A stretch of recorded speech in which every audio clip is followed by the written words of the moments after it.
Welcome to the Paradise Paradox. Crazy ideas for open-minded people, and I've got a guest who fits into that description. Her name is Roxii Love of Roxii Love's Radio Rebellion. So you can check out her Facebook page where she posts a lot about information which might help keep you safe, or information which is about how the world is being controlled, manipulated, people getting taken advantage of in terms of vaccines and chemtrails and other weird happenings that are present in this world. So in this conversation, it's kind of the stream of consciousness going wherever the ball rolls. And we talk about moving to Mexico and whether countries are really as dangerous as they seem or as the government tells you they are. About 2016, about the floods that happened in Tasmania and whether they were caused by the government manipulating the atmosphere and the weather through cloud seeding. And I'll put a link to that in the description. It's very interesting. I know a lot of people probably judge that claim on its face, but there's definitely something to it. And we also talk about harvesting the energy of the dead, and are we living in a Soylent Green type world where McDonald's is serving up people to us? And a whole bunch of other stuff I don't even know. So you can check out Roxie's Facebook page. It's Roxii Loves Radio Rebellion. I recommend you check it out and hear what she has to say. Also, don't forget to check out the new project that I have with my friends. It's called the Multiversity Project, and you can check that out at multiversitypodcast.com. So with three of my very intelligent friends on the Multiversity Project, we talk about a whole range of concepts, including quantum physics, what it's like to be trapped inside a cult, feminism, and how Buddhism might be combined with traditional Western philosophy to come to some solution to the crisis of meaning. So that's something that's coming up soon. Check that out, multiversitypodcast.com and Roxii Loves Radio Rebellion. Just to give you a little context, when this recording started, we were talking about weird laws around the world. So that's why I come into the conversation talking about why it might be dangerous to carry a fish suspiciously. So without further ado, let's get into it.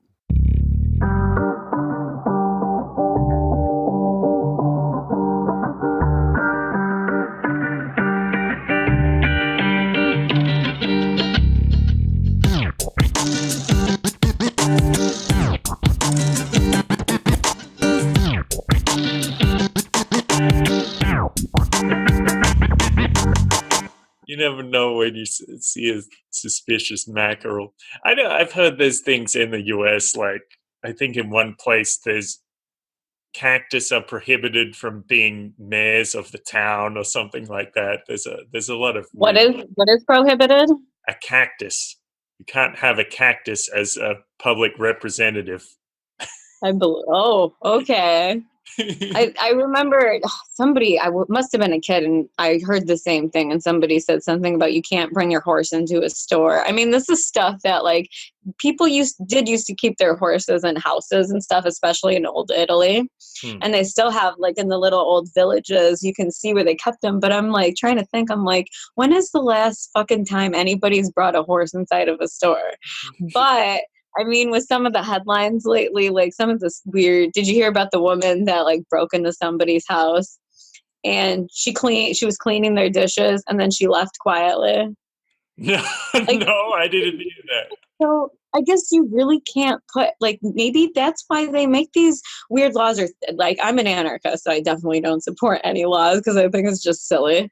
You're letting like one person ruin it for everybody when they do stupid shit like that. But I still can't believe somebody is doing this and someone's like, no, we can't do that anymore.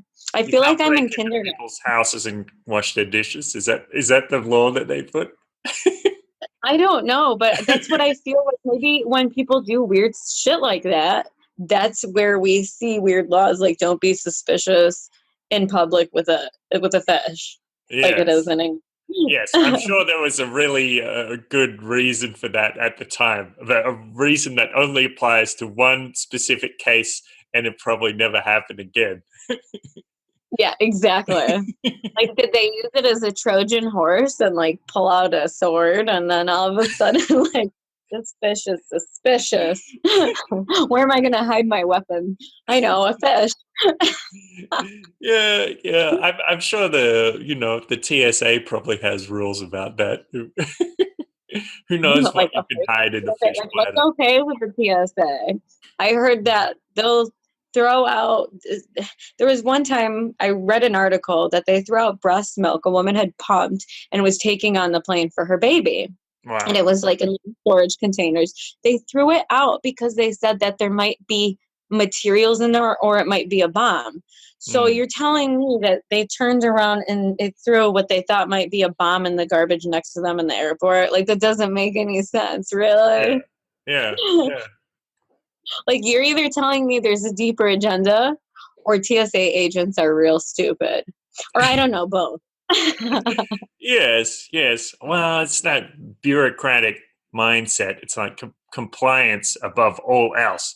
They don't care about stopping to question the rules. They just care about following them, and Right. it's not Exactly. it's not Same healthy. as that.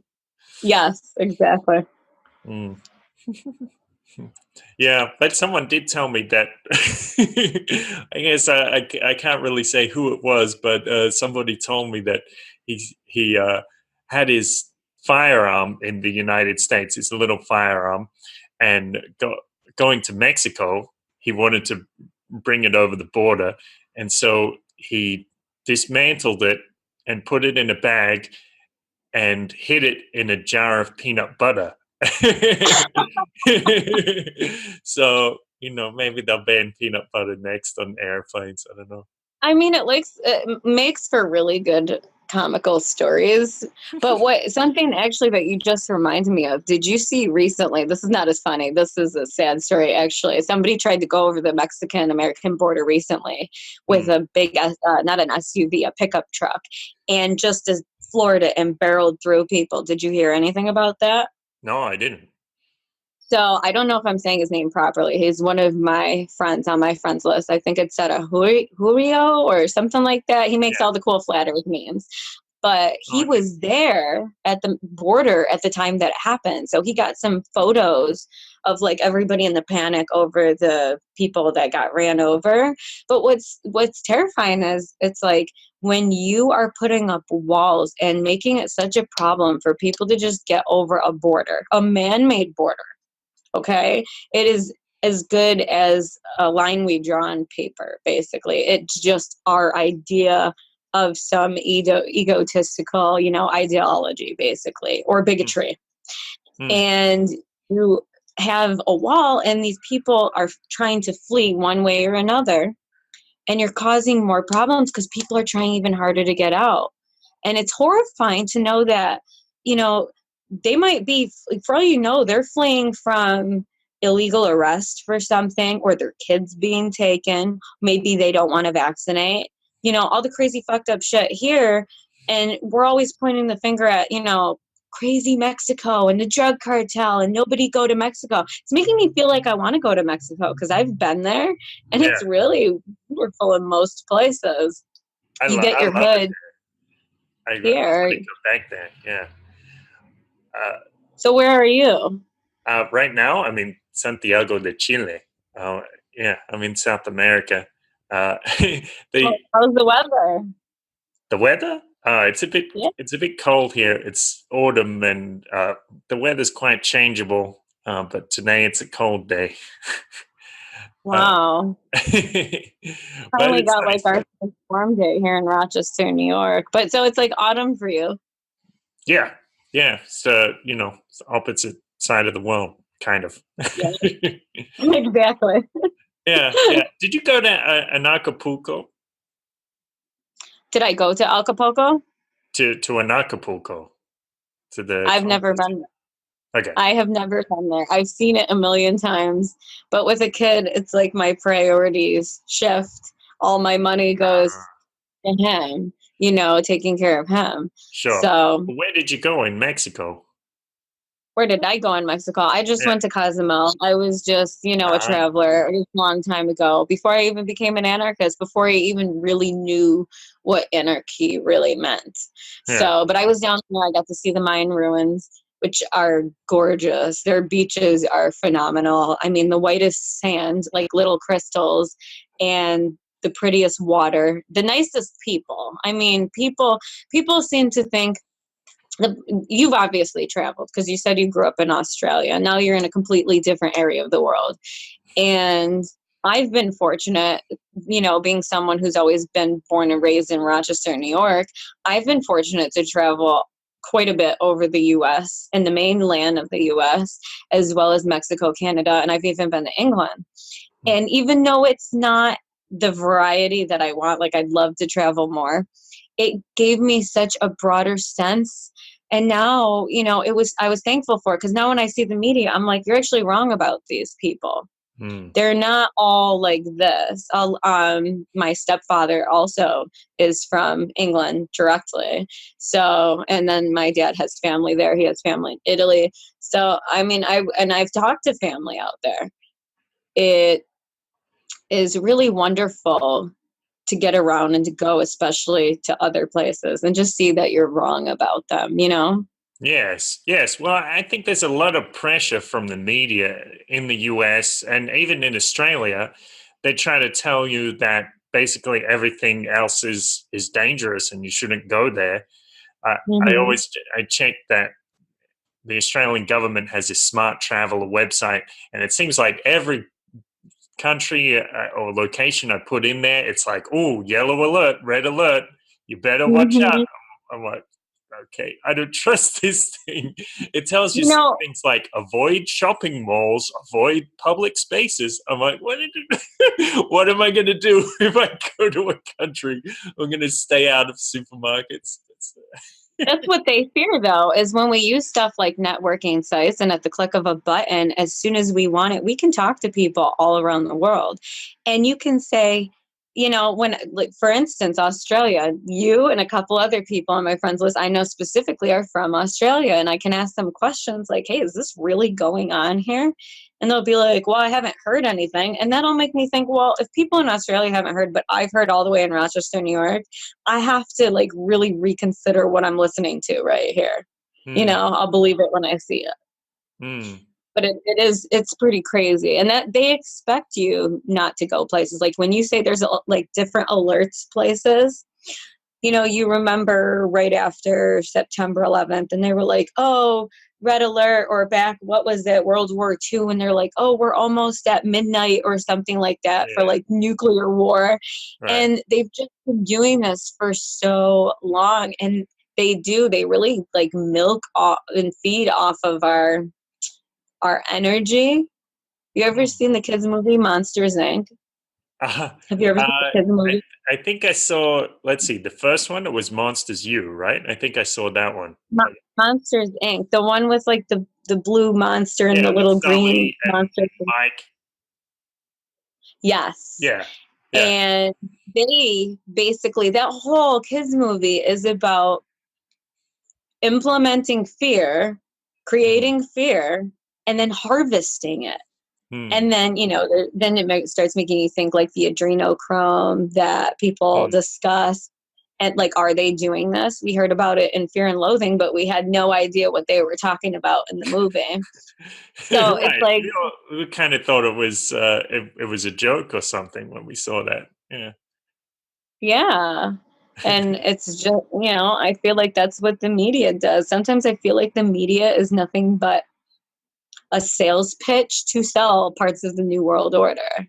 And I think it's truly to just make as much chaos as possible. Like, I think the end goal for the New World Order, if you are to take this in any sort of direction, whether it's biblical or philosophical, whether it was told by Nostradamus or Hermes Trismegistus or anybody, man has always been running towards an end of some sort. And even the Mayans, like all ancient cultures have said that man's dropped in his place, and then he falls from his spirituality. He doesn't know who he is. He is lost in the matrix, the illusion of this physical reality. But all of them, even if you study the tarot, the bottom sinker of the middle of the tarot is after man falls, and you get the devil card. And if you look at one of the original photos of it, you have an image of Satan with a chain around a woman and a chain around a man, and it's basically, you know, depicting the fall of the feminine and the masculine. And then you see the hermit card after, which is the seeker blocking everything out. He's leading his way through the dark, holding his own light, and rising and ascending again and finding himself. So I definitely think we're headed towards something. And I think that one of the biggest things the media helps focus on is pure chaos. And sometimes I feel like nobody has any idea what they're doing. Like, do the evil people know that they're evil? Because I've met billionaires. Okay. I have a billionaire family in Rochester that I'm good friends with. They're very, very nice people. But even they don't know about the truth of vaccinations. But at the same time, they have money that celebrities couldn't dream of. And they have family problems, and they go to therapy and stuff. So it's like they're normal people, but, you know, they just have a lot of stuff. So we, around the world, we've just grown to like see people with all of these marvels, whether it's the Queen or people that still go to the Vatican and, you know, praise the Pope and everything, or it's just celebrities here in America. I feel that people are just chasing a dream, chasing this ridiculous dream of we need physical things to have more or to be more, because we're always striving. We know deep down in our core that this is not it, but we've just been struggling for so long trying to think about what is it? You know, what are we after? We're chasing and we're running and we're doing stuff every day, and we're going to work and we're sleeping, and then we wake up and we drink coffee and we do it all over again. But where the fuck are we going? We all feel that, you know? Yeah. So many interesting things there. I've got some comments on that. Do you know, welcome to the Roxii Love Show. Get the download. All right. I cracked myself up. Do you know my friend Gela Armini, or she goes by the name Jaliqua Armini? Do you know who I'm talking about? I don't. Not off. Okay. I think you really like her. I'll send you her profile on Facebook later. But she was writing this post, and you were talking about that thing about adrenochrome and about harvesting the energy of souls, or harvesting fear energy. Gela wrote this post yesterday talking about the amount of people that die every year. For example, in the United States, it's about 2.8 million people every year. And she has this question like, where do all those people go? Like, are they all in cemeteries? Because it doesn't seem like there's that much land that's dedicated to cemeteries. And of course, there's some there's a lot of cremations as well, and that takes up less space. I'm not sold on the idea that all these bodies go missing, but I guess maybe, you know, maybe that could be part of. Do you guys have a thing where you can donate your body parts after you die? Yeah. Do you guys? Yeah. Then I've noticed more and more people do that, and people I feel are always driven to do that because they feel like, oh, I'm going to help somebody. I'm going to help somebody. But again, how often do you know somebody that needs a body part and they don't get it? And I'll use an example. My cousin who passed 2 years ago, he had a lifelong struggle, 35 years of cystic fibrosis. So we always knew, you know, we didn't think that he would live to be a child or then see his teenage years or his 20s or whatever. So he struggled with that.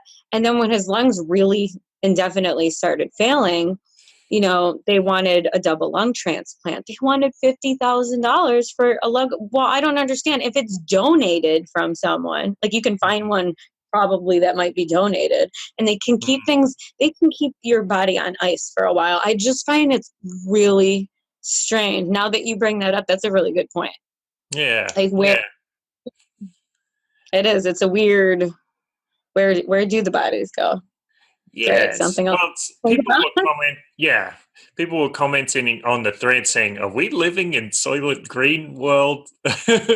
Like, are they serving that up in McDonald's or something?" Which I've heard that thrown around as a conspiracy. Like the movie Snowpiercer. Did you see that movie Snowpiercer? Ah, yes. Where they It's on the train. They Like, bugs and they harvest the bugs and turn them into protein slabs. Yeah.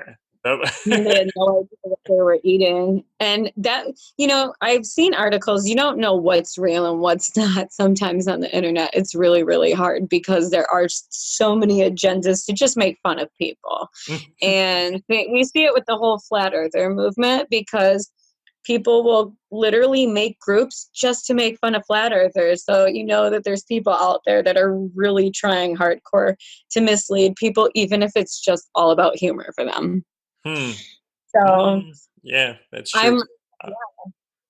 I'm definitely wondering if that's, I'm going to be thinking about that now. Whenever I go by a cemetery, I'm going to be like, where's all the bodies? Because this one's McDonald's. Yeah. Well, it's a good thing I don't eat fast food, but yes. That's just gross. You mentioned the tarot deck and the devil's card, and the I think the image you described is from the Rider-Waite deck. I actually I dreamt that the other night. I think it was because I passed this young lady on the street and she had this shirt in Spanish and it said, "Satan is my shepherd," and I was like, "Whoa, what kind of person has that on their shirt?" And then that night, or the following morning, I had a dream, and it was like my old boss was pointing at me, and he's like, "Hey, that's a interesting shirt." And I looked down, and it was this white line drawing of that devil's card image. So that was kind of, it's interesting that you mentioned. This was on your shirt. Sorry, this was the dream on your shirt. In the dream, it was on my shirt. Yeah, that devil's card. Huh? Synchronicity? Doesn't that sound like synchronicity? Yes, it does. Something I pay attention. I have a book on synchronicity.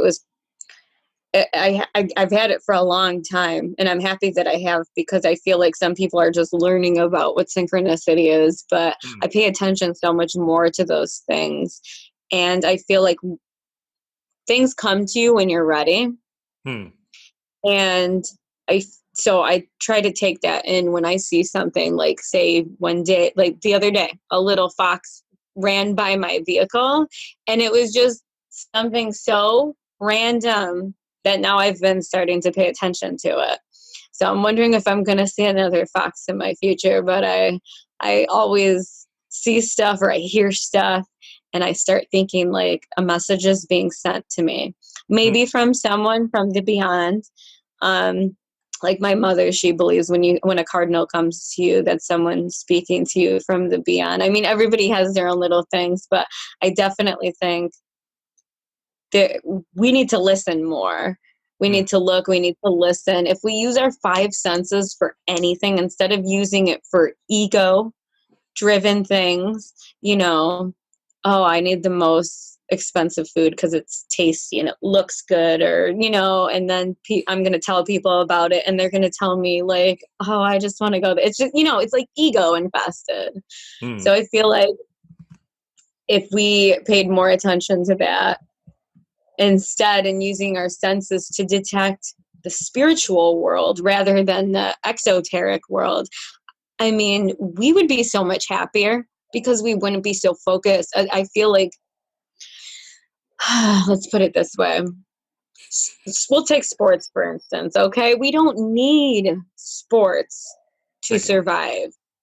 And when we watch sports yeah, like spectator sports, exactly, where you're competing with another person. One of the reasons I got my kid into karate is because you're not competing with someone else. You're competing to be better than you were, and to be the best that you can be. I feel like schools today, being a parent changes everything. Are you a parent? No, Do you have any kids yet? No. I can tell you it'll change your whole world. And every time you see a kid, even if it's not your kid, you're going to start paying attention to how the world is treating that kid. Hmm. And you're going to put yourself in that kid's shoes. And then you're just going to,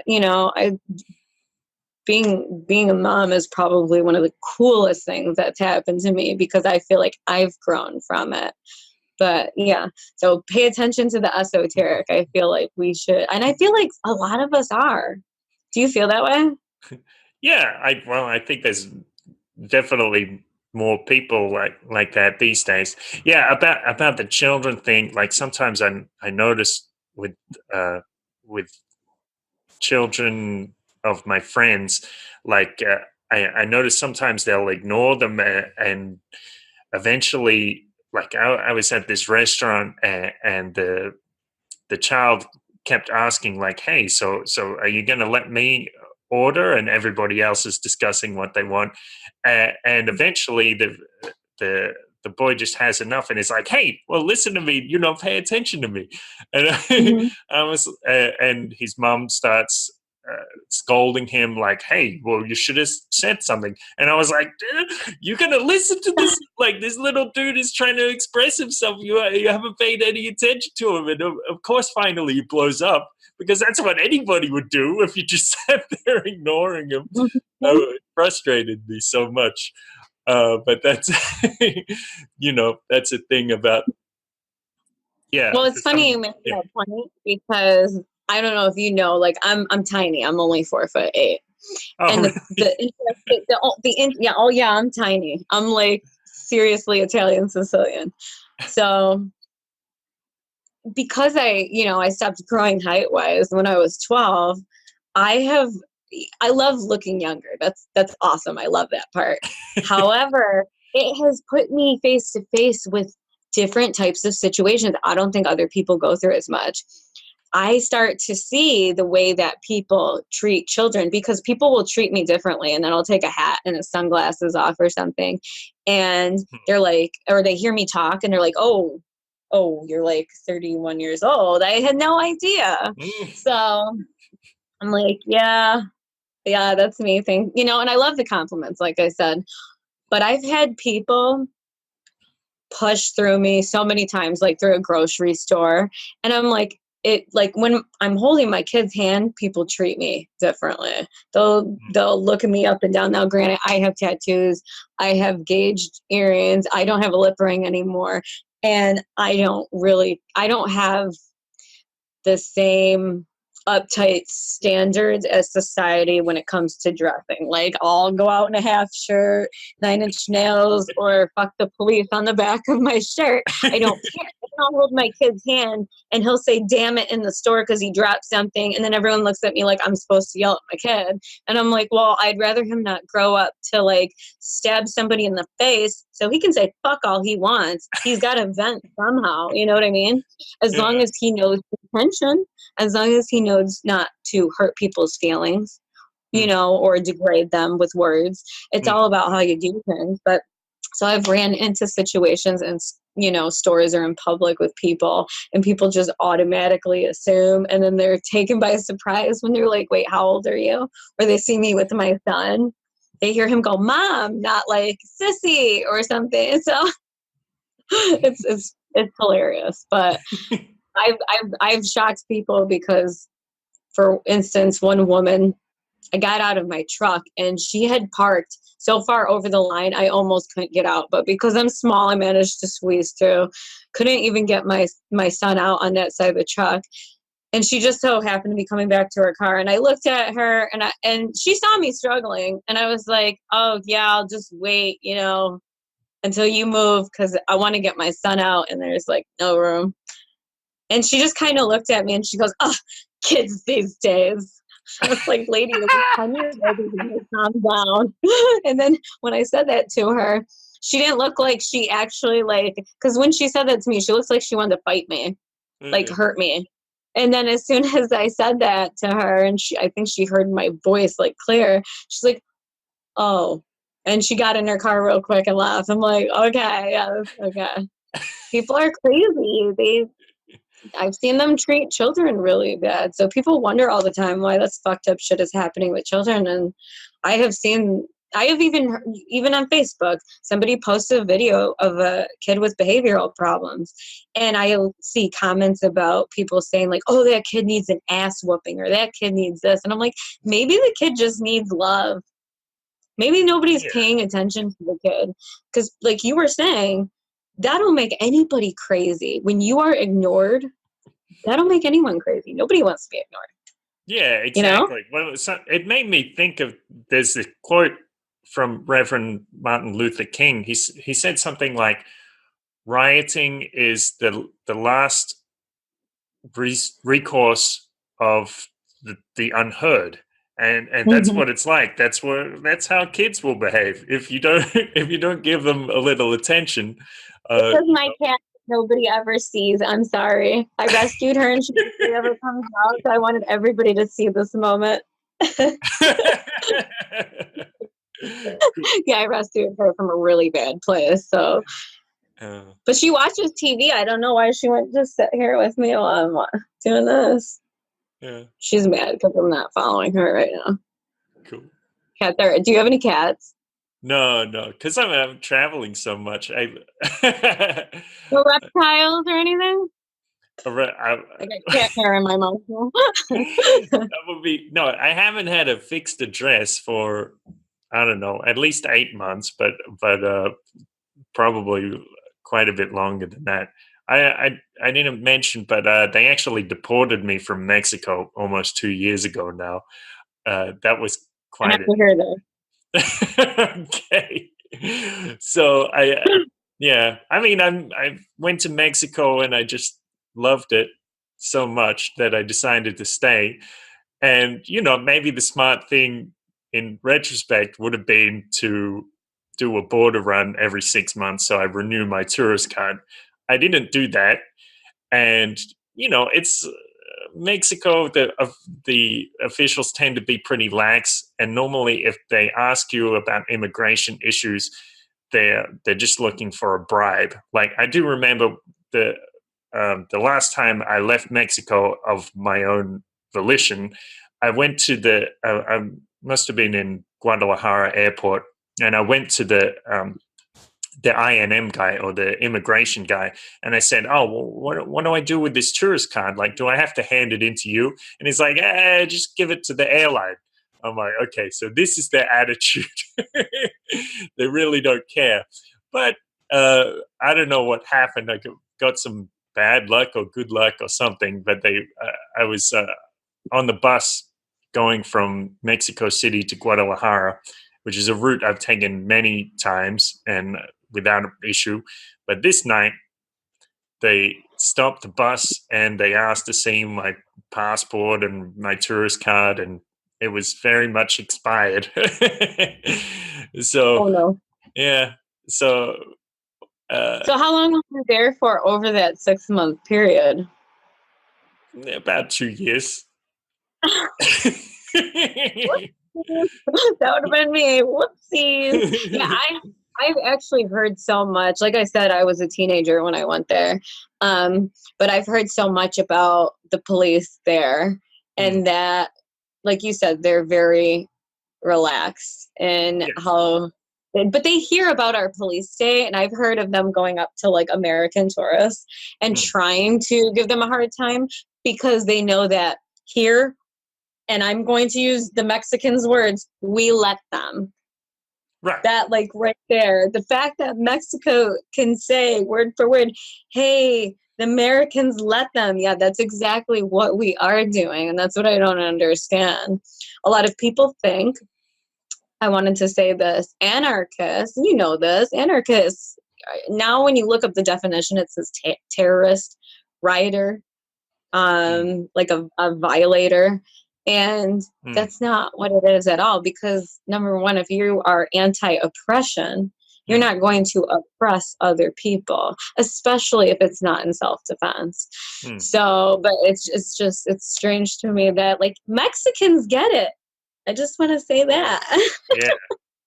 Yeah, they do. But except it's a weird thing because like people ask me in Mexico about my political beliefs, and I'm like, well, I don't really think a state is necessary, and they'll be like, that's pretty reasonable.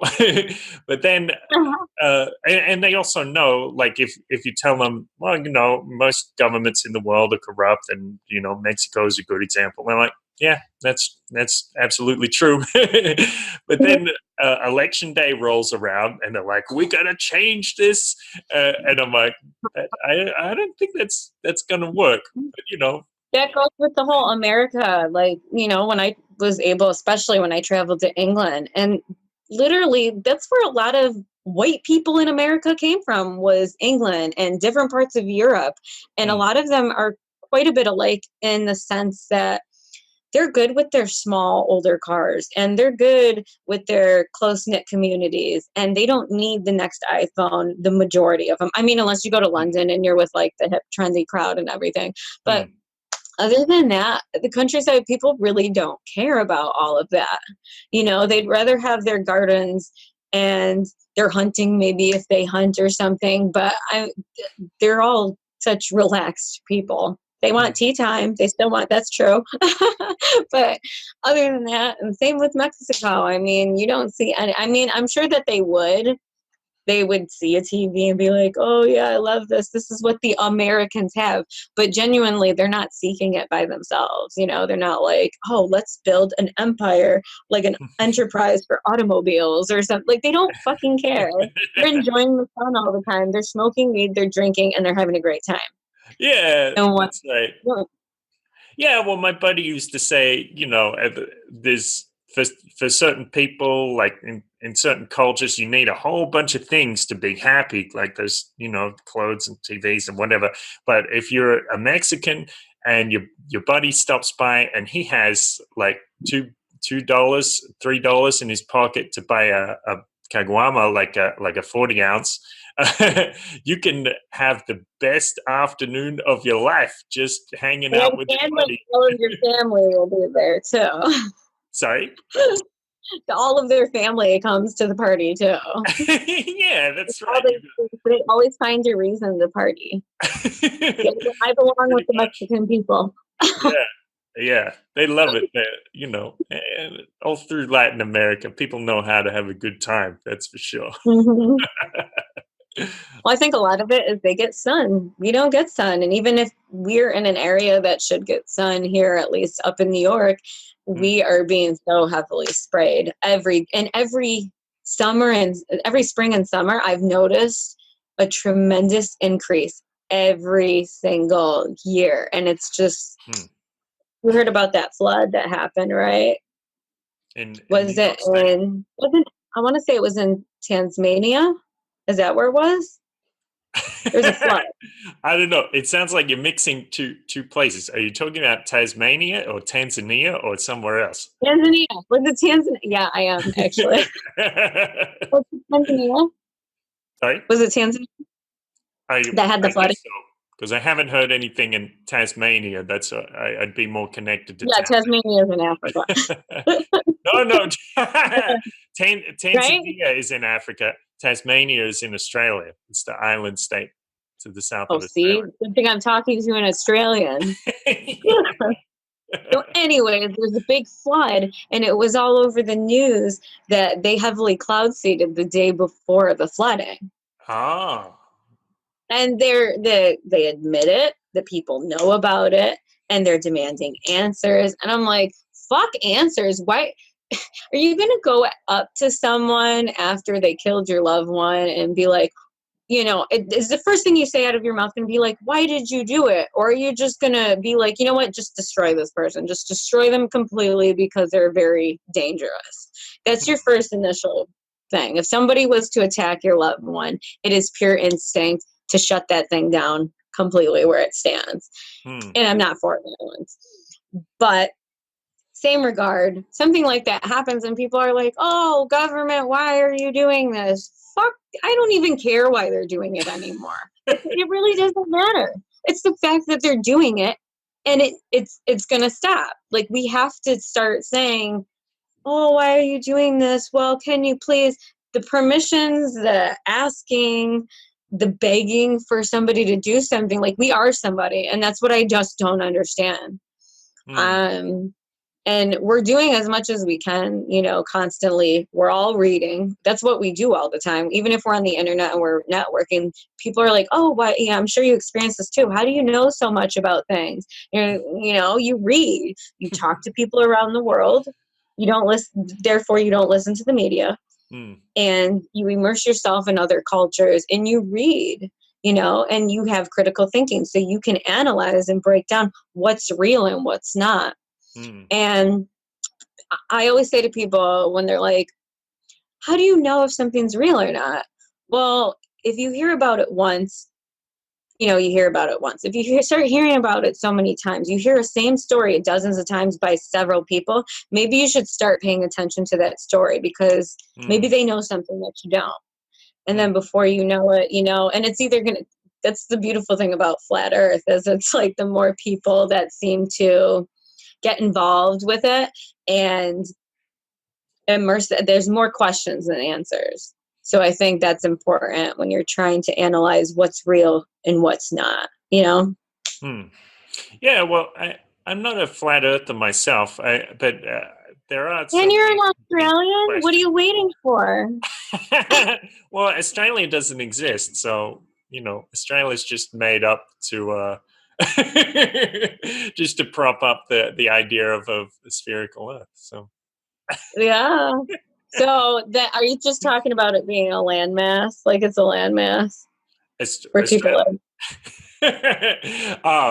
No, well, that's another angle. No, this was just a joke that went around for a while. People and people. There is no Australia. Yes, people were attributing this to flat earthers to kind of mock them. So I don't think anybody actually believes that Australia is made up, but it's just something funny to say, and it's funny to put words in the mouth of flat earth. It's kind of like when people hit you back after you say you're a flat earther, and they're like, "Square Earth, the Earth is square." Yeah, what was it? Concave. Concave. Oh God. I think people were treating that seriously, and that's a fun idea to think about. I'm not here to insult anybody for it. Yeah. It's just that from being a flat earther myself, and you know, I'm always trying to help other flat earthers be like, hey, it's okay to make jokes, but don't make yourself look stupid in the process, because then you're just going to give other people more reason to pick on you. That's how I think, you know. I try to be like 2 steps ahead of, you know, the herd. So and then they're like, concave, and I'm like, wait, you were just like pissing on people's parades because you're like, no, it's flat. Now you're like, it's concave, and you're doing it to other flat earthers, and I'm like, okay. I don't know, but here's the thing, like with flat Earth, like, do you think? What do you think the upshot is? Like, if everybody found out the truth, and the truth is that the Earth is flat, how do you think it would help people's perspective? Like, what would they practically know? Well, a lot of people say, I mean, I always knew that there was some other force or being out there besides myself, even though I was a Christian. I was an agnostic also growing up. I was stop, you guys. Seriously, I have a cat behind my tapestry. Seriously? So they're trying to fight right now. Okay. I have Kraken's like a 20-pound black cat, and he's starting shit right now. What was I talking about? Well, what would people know if they knew the Earth was flat? Well, a lot of people like to assume if you're a flat earther, you must be a Christian and you must, you know, go to church and da da da da. I will never shit on the Bible. Christians, or people who are self-proclaimed Christians, I should say, they're fun to poke at. They're some of the most fun people because they're like a kid that gets mad whenever you say something about them. So you can't help it.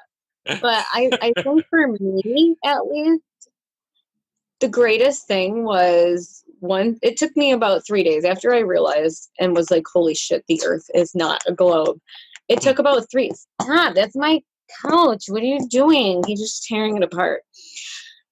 I, I think it took about 3 days for the earth in my head to stop spinning. And I know this sounds crazy, but like when you look up at the sky, like when I believed the earth was a globe, I would look up at the sky and I would see us moving, and I would just constantly think about like, holy shit, we could be swallowed by a black hole, and the sun could just go supernova, and we could like just stupid shit all the time. You think about, it's like what's the word?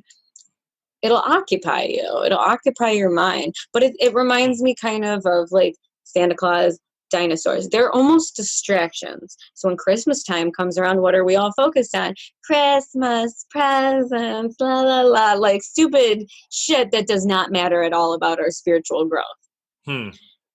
Christmas has turned into, especially in America, how many presents did you get somebody, and what did you make sure you got them the right one? And you better. There was a cop that came to my school when I was a kid, and I remember they asked all the kids, they were like, what do you think the busiest day of the year is for us? And the kids were like, oh, is it New Year's? Is it New Year's? Nope. Is it Thanksgiving? Nope. It was Christmas. And that actually blew everybody's minds. We're like, why? And they're like, well, a lot of times it stems around presents. Somebody didn't come over for Christmas, even though it's just another fucking day. Like my birthday's 2 days after Christmas. You think I've ever had like a huge party where everyone's like, yeah, it's your birthday, let's go and no, people are sick of family, sick of presents, sick of fun. Until New Year's, they just want like to be in a coma for that week. It is amazing the way little distractions control us. Dinosaurs. I just feel like I spent so much time thinking about evolution, like physical evolution, and I feel like must be a distraction from spiritual evolution. Like, why in school, even if you're not teaching religion in school, why are we not asking children, where do you think you came from? What do you think this place was made? Why are we not giving children more creative or more opportunities to be creative thoughtfully? Yes. I think that philosophy is one of the greatest things that we could put into the school system if the government was not controlling it.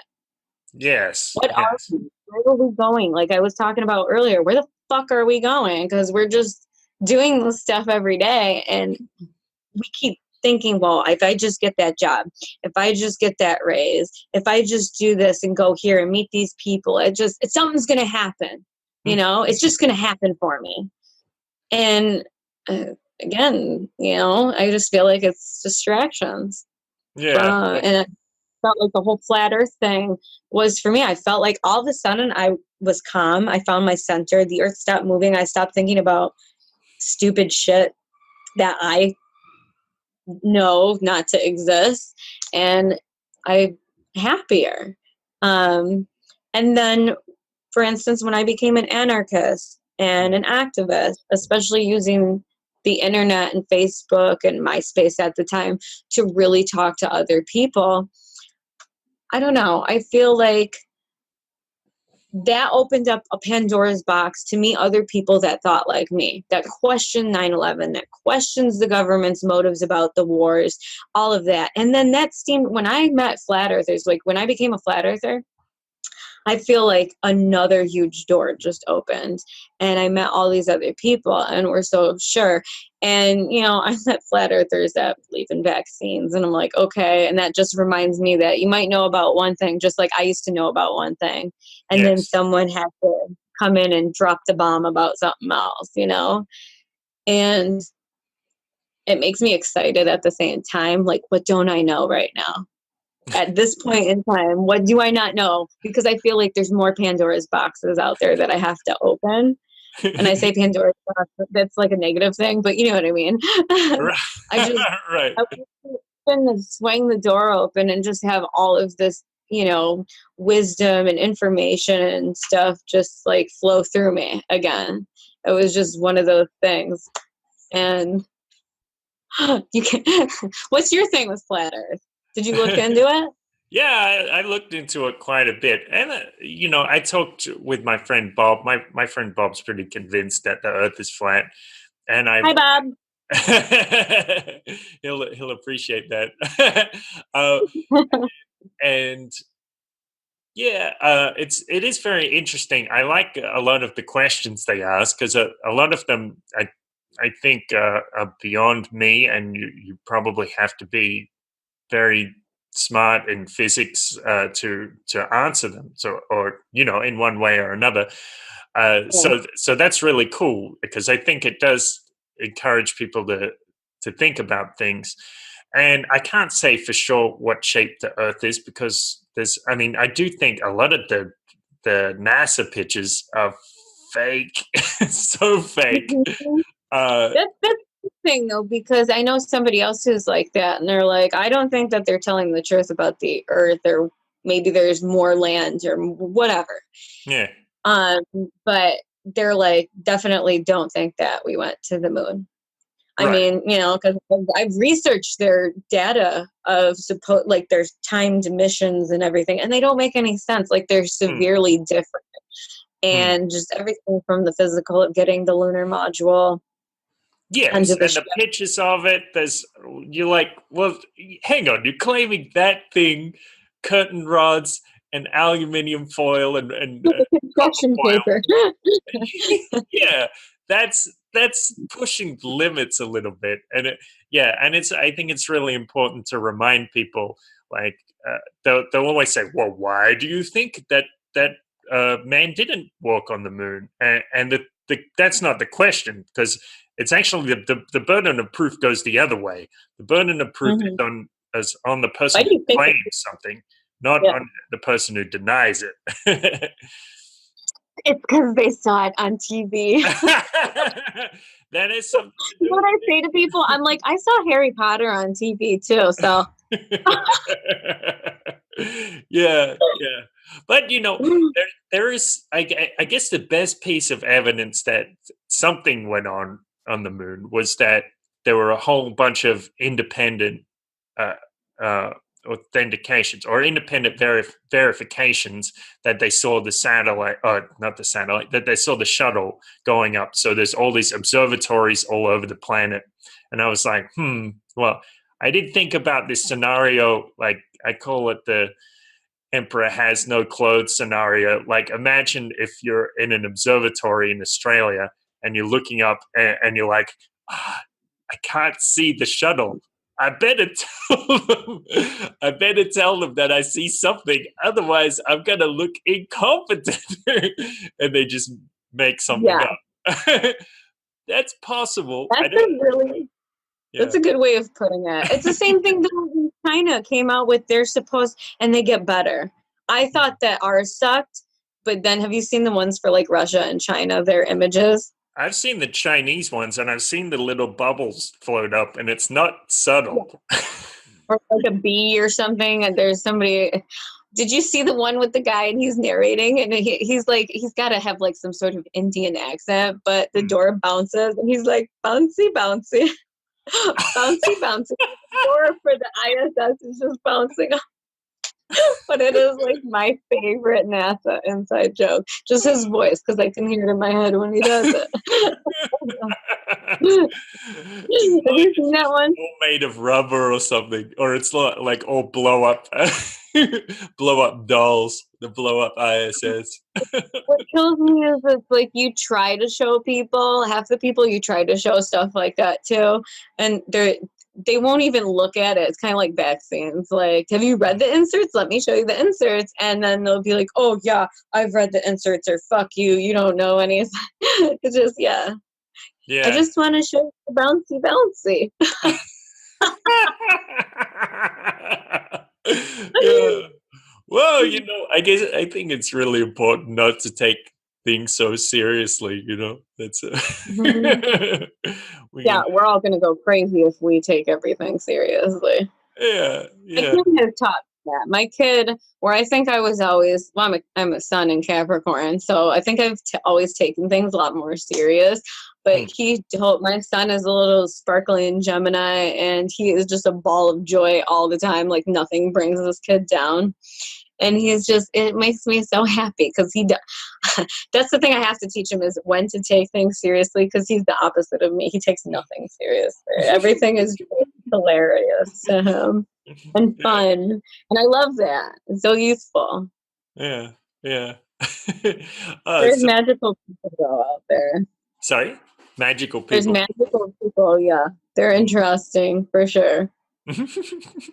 To believe something like the moon landing or even just space travel in general. I mean, how many times do you got to watch an ISS video and someone's wearing cables or the CGI glitches out or, or there's a car in fucking space. I can't. I thought that was going to be like the, yes, people, look, yes. And then they're all like, fuck you, it totally was there. Yeah, and Musk said the reason you know it's real is because it looks so fake. And that's like it's basically like they could show people whatever they like and just have them eat it up. So that's really interesting. Here's It's my like where's the GMOs, let me wash it down with fluoride. Oh, Doc, you missed one, poke me there. Like, that's a deal. Like the Twilight Zone, you know what I yeah. mean? Yeah, it's like there's no line. There's like how far can you stretch people's credibility? I don't maybe hmm I maybe told there's no you, they're just trying to point. create as much chaos as possible. And I feel Yeah. like people like us, the squares being trying to push in the peg hole that they keep trying to shut us up Mm. because we're ruining their little, masterpiece of chaos. Mm. And But I think we're all part of that masterpiece of chaos. That's we definitely are. And interesting for sure. yeah. Tanzania. It must be one of them. Yeah. Uh, yeah. Oh, I remember you posted something the other day talking about DMT. I forget what it was, but I mentioned about how I was at that ayahuasca retreat and they were doing Bufo, the Sonoran Desert Toad, the 5-MeO DMT, and it was really interesting to watch people take it. I didn't take it, but I took ayahuasca, but everybody had a different experience with it. But most of them Did you said, know who yeah, did both? Did you sorry. know anybody who did both? Yeah, yeah. I almost all of the participants that took Bufo were also taking ayahuasca at the What did night. they say their difference was in it? Well, it's like with ayahuasca, it's. I mean, I know you know the basics, but yeah, like ayahuasca goes for 6-8 hours, and so it's a lot slower. I think one of the participants said it's something like ayahuasca is like Bufo in slow motion, or All right. if you take Bufo, it's like half an hour, but it might seem like 2 minutes, and it's like Does whoa. it come from the ayahuasca plant? Bufo comes from the Sonoran Desert toad. So this toad in Sonora in Mexico, Oh, and they that's right. That's what you were telling me. yeah, yeah. So they take the venom off it and they put it on a glass sheet and it'll crystallize. And I think they say it looks like brown sugar. And you smoke it. You take like 1 or 2 hits. I think really big hits, and then you just blast off. And it almost looked like people would revert to this baby-like state. Yeah, I remember one guy was like he would like touch his body like this and stretch out like he's doing snow angels or something. Uh, and That almost reminds me. Have you done mescaline? Because I've done mescaline, and that almost reminds me of mescaline. really, no, I've never done pure mescaline, but I have taken peyote a couple times. See, I've never done peyote. It's it can be really weird, but yeah, I guess. Well, I remember reading Doors of Perception by Aldous Huxley, and he describes his experience with mescaline. But I don't know how much he was actually taking. So maybe with the higher doses, maybe it would be more similar to Well, DMT. when you said everybody was acting very like childlike, it actually reminded me of something I was doing. It was like maybe the second or third time I took mescaline, and I was walking around. I mean, my house was a disaster the next day. I was like, what the fuck happened? It was like such a mess that it was like, I don't think I can clean this up. Like, that's how bad it was. But it was, if you think of children and the way that they play, just it's like a kid exploded and there's just toys everywhere, and you're like, I'm closing the door. So at one point I was walking around with like a big sauce pot, and I was just picking up random shit in the house, just all over my house. And then I asked all of my friends if they would like some of my shit. And it was just the most random shit. Like, can I share my toy with you? Can I share my toy with you? At one point, I remember my cat. You've ever seen like a cat or a dog, and they get zoomies and they just start flying around really fast for no reason? You've ever seen a cat or a dog do that? Yeah. So I had a cat, a blue tortoiseshell, and she would just go zipping. And I'm so fucked up, and all I saw was a shadow. And for some reason, I was like, oh my God, I'm not even seeing her physical body. I'm seeing her ghost, like her spirit flying me. And she laid next to me. She was like by my side the whole time, almost like, yeah, now you're on my level type shit. Her eyes are like fully dilated. And I remember my butt was up in the air. I was on my knees, and my third eye was to the ground right here. And I'm just sinking into the floor, and I felt almost like this resonating boom. And I felt myself like connect to everything. And as she was laying next to me, I remember feeling like, oh my God, like, is this how cats feel all the time? I did. I felt like that. I was like, I'm going to totally come back as a cat. Right. Yeah. Well, I was thinking about that today, about reincarnation, because I used to go to this Hare Krishna restaurant a lot, and they say stuff like, well, if you live a very lazy life, maybe you come back as a bear. If you live a carnivorous life, like eating meat all the time, you come back as a lion. And I thought, I had my friend's dog sitting on my lap, and he's like, and I thought, well, what if I live a really happy life, am I going to come back as a dog? I'm not sure if I want that or not. Maybe I think that would be is it Buddhism or Hinduism? I think it's Buddhism, isn't it? That believe in was it like 9 realms or 7 realms of heaven, 7 realms of like earthly plane, and then 7 realms of hell or something. And something about your karma follows you with your soul. And the lowest that you can pretty much get is animal or below. But I don't know. It depends on, we all believe in eternal life. That's the cool thing about religions and most spiritual ancient cultures, is they've all somewhat thought about death, rebirth, afterlife, reincarnation, everything back to the ancient Egyptians. But I think it was I don't know, it's Hinduism or Buddhism, I can't remember which one, that believes when you reincarnate you can come back as an animal. So it's interesting that you say that. You said you went to a Hindu restaurant? Yeah. Well, not Hindu, but Hare Krishna. So it's this kind of descended from Hinduism, because Krishna is a deity in Hinduism, but it's a separate sect, Yeah. But I was going to keep talking about the Bufo, because I guess what you were describing about having that experience of being connected to everything, I think that's kind of what these guys were feeling. But all of them found it very hard to describe what they were seeing. But I remember my friend was taking it, and she was like, she has no recollection of this. So that was the thing. They would take your phone and record you just so you could see later, and you're like, wow, I really was not there at all. So she would be on the floor, and her eyes were open, but she doesn't remember seeing anything, or she doesn't remember seeing anything physical, like when the guides were helping her sit down, or fanning her, or whatever they were doing. She doesn't remember seeing any of that. And at points she was like, wow, wow, wow, wow, wow. And then she was like, wait. It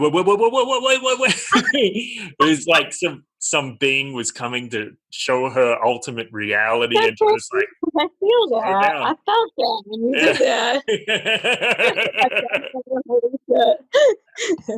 But it's funny how you say like she had no idea, and then she sees her. You see yourself do that, and you're like, "What the fuck was I thinking? Was I thinking?" Yeah, That's good. That's good. yeah. That's some But good shit. but it really is like you go to another plane for half an hour, and yeah, it was really intense, and I'd like to try it sometime. I think when I get back to Mexico, I'll go to Sonora and see if there's a That place. sounds good. You're gonna have to tell me all about that. You should do a live video. Maybe it might be too personal. But Yeah, you know. watching the guys do it, I get scared. Like, what if I do it and I wet myself or something? But I guess that's compelling entertainment. No, I'm sure they see it all the time. They don't even care.